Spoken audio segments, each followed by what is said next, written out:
What's going on, everyone, and welcome to another Meet Mentor Tutorials video. I'm Mr. Jason, and tonight, today, this afternoon, whenever you're watching, we're going to be going over credible sources and how to cite sources correctly in your essays. So first, I want to talk to you a little bit about what a credible source versus a non-credible source is. A credible source is a source of information, a place where you gather information from that is trustworthy. Anything that can be edited or changed by somebody, like for example, a blog, a Wikipedia, a Facebook post, these are not credible sources. These are places where information can be changed, manipulated, or just simply posted without anybody checking up on the facts. A credible source comes from a governmental website, .gov, .edu, .org, .coms and .nets. There are credible sources there, but there are certain things you must look for in the website themselves to see if they are credible. And the first thing you want to look for is the date it was last published or last revised. If it's more than 10 or 15 years old, typically you want to find something else. If the person who wrote it isn't an expert in the field, if they are a doctor or somebody who spent years in a profession related to that topic, you may not want to take it too seriously. But for the most part, if you can find, doctors or people in the know that have been quoted in there and they're using specific numbers that are backed up by other government sites, then these are things you can actually use. And I'm going to show you some real quick. Let's go ahead and jump into this real quick. So let's see. Let's say we're doing a paper on I don't know, pollution in the ocean. Okay.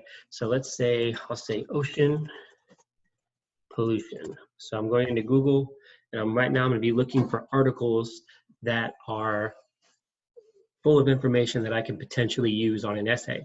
So right away, the first things that pop up, if you look, it says ocean pollution, national oceanic and atmospheric, and then there's an ellipses. So that's from NOAA.gov. So right away, if I click this website, it'll load when it wants to. So welcome, thank you. We don't want to give feedback at the moment. So right away, when I'm looking at this, there's a few things I want to look for. First of all, it's a .gov, which is a green light right there. That tells me that there's more chances than it isn't that it is a credible source.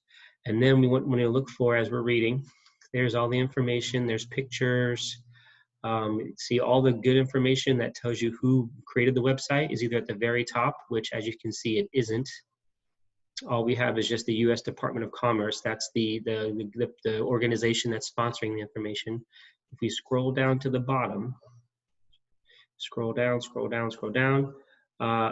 See right here, it says updated April of 2020. So this has been updated fairly recently. So you know the information on here is still current and usable. And then if you look down here, it says USA.gov, ready.gov. These are all the associated links and websites and organizations that support this website. So right away, we know that this is a credible website. And for those of you that still don't know why Wikipedia isn't, it's because people can change the information. So that's what you want to look for. Let's go look at one other website. Let's scroll down, see if we can find one. So we have nationalgeographic.org here. That tells you that's a credible website. NRDC.org, another good one. Conservation.org, good one. So nationalgeographic.com. So when dealing with .coms, you want to look at who published it. So obviously we know that National Geographic is a credible source. Like they specialize in animals and the environment and the planet. So even though it's a .com, we trust this site because we know that they know what they're talking about, because they're not trying to persuade us to do anything outside of what's being true, what's being reported as truth. But anyway, when we're dealing with this website, so right away we know it's published by them because there's their name right there in the corner, plus it's in the title of the URL address. And then we have the author's name, so Jenny Howard, so we know it's somebody who's putting their name behind it. No, thank you, I don't want to subscribe right now. This window is not going to go away, there we go. And if we scroll down to the bottom, keep scrolling. I'll just grab the bar and just slide it on down. So, too far. Oh my goodness, something's going on with the internet right now. Oh no, they're gonna make me try to continue to free. I don't want to, okay, we'll just get out of this website. I don't want to give them my information. But anyway, all of her information was probably at the bottom. Panda.org, biologicaldiscovery.org. So these are cool. These are great examples of what to do. So we'll just click this one at random so I can show you guys how to cite a source correctly. So let's say I'm reading this article, and then here we go. Let's just say I read this fact. It says over 80% of marine pollution comes from land-based activities. So it's saying 80% of the pollution that's in our oceans comes from us on land. So nothing really happens organically in the water. The pollution that's in the ocean doesn't come from the ocean originally. That's a pretty important fact, wouldn't you say? Isn't that something that would be useful in a paper, especially a research paper? I would agree. So if I'm going to use this in my paper, so let's real quick, I'm going to create a Google Doc. You can either go to your drive and start it and click new and create a Google Doc that way, or you can go to your little waffle, which is in the upper right hand corner, and click Google Doc that way. I'm going to just go here, click new, Google Doc. So here, my friends, is how you cite a source. This is called, this technique that I'm using is called parenthetical citation. I'm going to say that again, parenthetical citation. It sounds scary, I understand, but all it means is parenthetical means parentheses, right? Two little parentheses. And a citation simply means you're taking the information, you're borrowing it, and you're putting it in your paper, but we're giving credit where credit is due. If you take information from somewhere else and you don't cite the source, you don't tell the reader where you received the information from, and you try to pass it off as your own, that's called plagiarism. And plagiarism can get you in big trouble. If you're in school, it could get you an F on the assignment, possibly suspended. If you do it in college, it could get you kicked out. You can lose your scholarship money. You can lose your ability to go to school. If you do it in the professional world, you can get, best case scenario is you'll get fired from your job, and that's best case scenario. If it's a big time, you can get sued, and people can come after you, and you can look at jail time and penalties and all kinds of stuff. So be very, very careful. This may not seem like a big deal to you now, but remember, we're developing habits at an age so that when you grow, that you'll have these good habits, these intrinsic, what's the word I'm looking for that we talked about? Integrity, these elements of integrity within you, so you don't do them when you get older. So anyway, here we are in our fake pollution essay. So let's say I'm starting my paragraph off, hit the tab button. I'll say pollution in the ocean is a major problem. Whoa, Mr. Jason, what do you have? See, this is what I do. I type, I get my idea out, then I go back and make it pretty. The ocean is home to many different species of marine life and a source of food for all living creatures here on Earth. So let's just say, let's say, as land living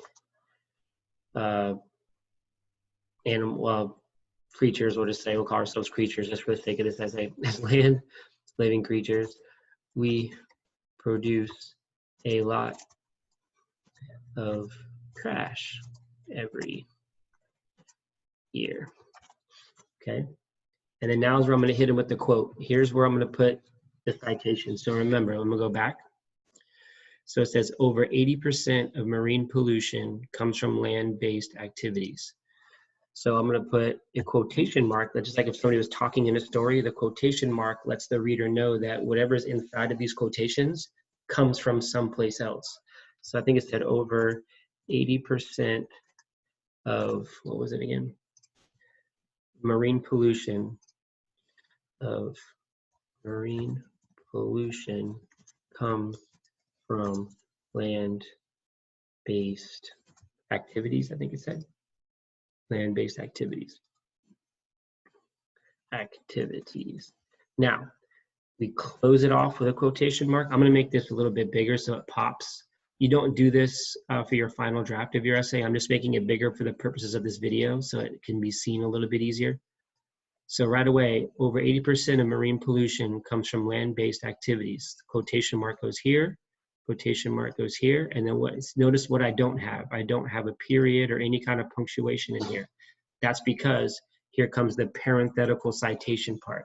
So in here, you put a parenthesis, and then what goes inside of the parenthesis is either the author's last name and page number. So if we got this from a book, let's say we got it from a National Geographic magazine, let's say the author that wrote it was Jason Burnside, we would put Burnside and then the page number was on, let's say it was on page 6, so it would look like Burnside 6, and we close it and put a period there. But because we got it from a website, first we will want to look for is an author's name. Did somebody write this? So we have WWF, panda.org is the name of the organization. I'm looking for an author's name. I don't see one. I don't see one. I don't see one. I accept. Well, we do not have an author's name. And look, down here, it was created in 2020, so it's still current. It's a worldwide fund for nature. These are all the registered trademarks and licenses. So there is no particular author. It just simply comes from the company itself. So what we can do is we're going to put the domain name, which is up here. So www.panda.org. So that's what we're going to put in here.